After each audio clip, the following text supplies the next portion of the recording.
I've read more than 200 non-fiction books in my life, reading 72 books in one single year. I'm here to tell you, they're all overrated. 80% of these books, they honestly make their point in the first couple of chapters, and after that, they're just giving you example after example after example about how they're right. It usually comes with a lot of research and scientific studies and a lot of really proven results. They just circle around or at the same point in something that probably could have been taught in just a long-form blog post. Don't get me wrong, I'm a big believer that books are a great source of information. However, in the past century, books were the main source of information for the human beings. You didn't have TVs, you didn't have ChatGPT to explain you a PDF in less than 30 seconds, you didn't have YouTube with a lot of video content, and on top of that, you couldn't just double your speed while watching a video so that you can essentially have the way of a video. You have so many tools now where you can acquire information that don't necessarily rely on a book that I think that books are a little bit overrated now.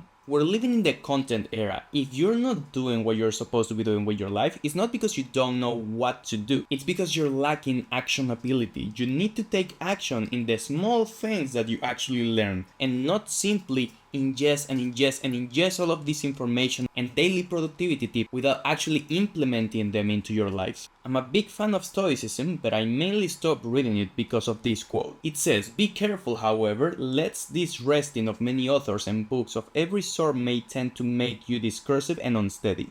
You must linger among a limited number of master thinkers and digest their works if you would derive ideas which shall win firm hold in your mind." Everywhere means nowhere. Especially that last part, everywhere means nowhere.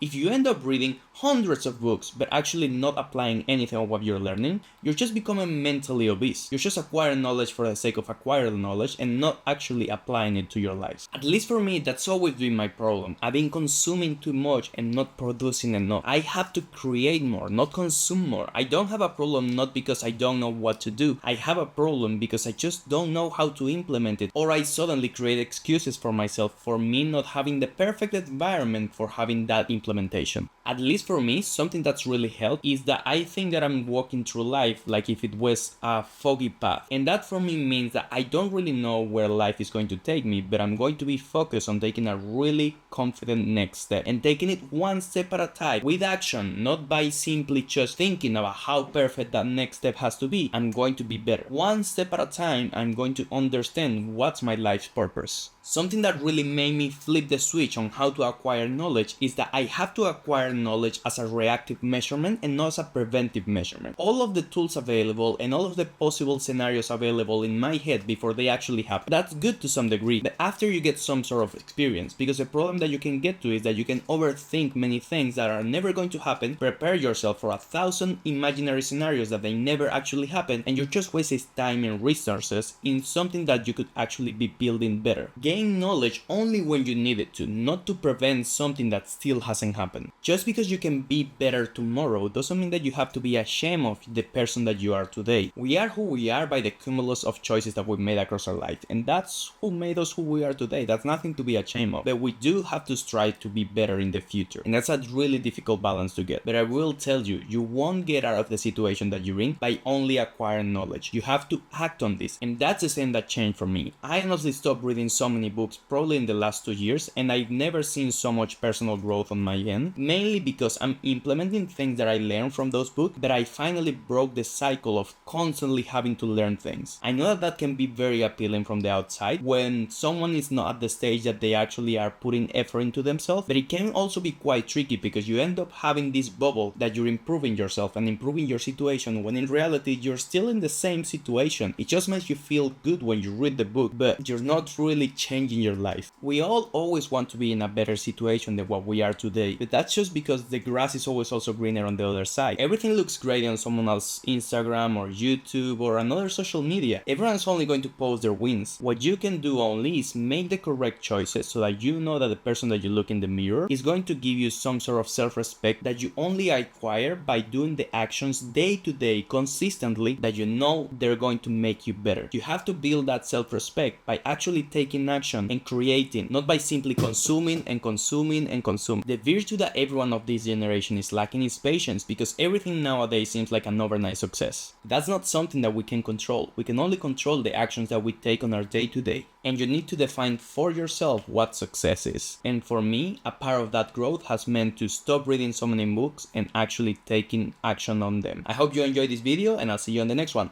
Bye bye!